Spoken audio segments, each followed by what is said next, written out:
Rachel Reeves has just told a big lie in her budget speech.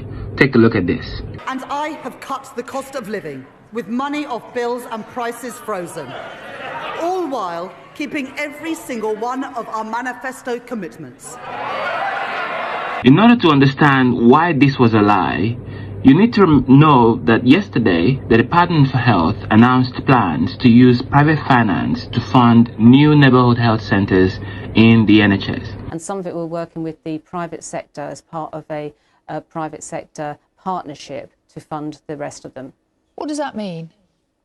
It means that we'll be working with the private sector, particularly around construction and maintenance of many of these new centres. Private finance, as some of you may know it, PFI, were initially introduced into the NHS in 1997 by Tony Blair. It was used to privately borrow money to build NHS facilities, and those NHS bodies, the publicly owned NHS bodies, would pay back that money over the course of 25-30 years to the private sector. Now the problem with this, obviously, is that it is a lot more expensive to borrow privately than it is to borrow as the government.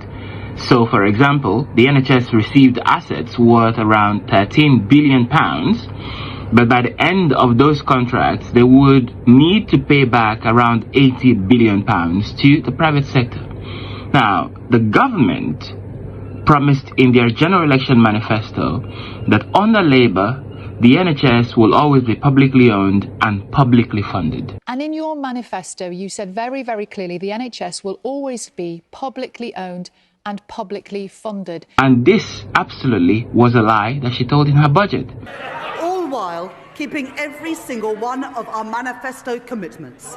Now, of course, interestingly, although that announcement was made yesterday with a view to confirming it in the budget, she did not repeat the private finance part of that budget today. Now, if they've changed their minds about the private finance, they should let us know, and we will be very grateful and thank them for it.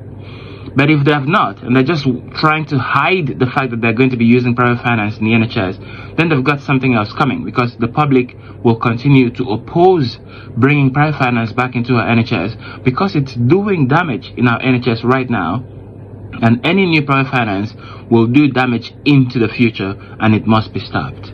Share this video with your MP, get them to demand that the government should withdraw those plans to use private finance in our NHS.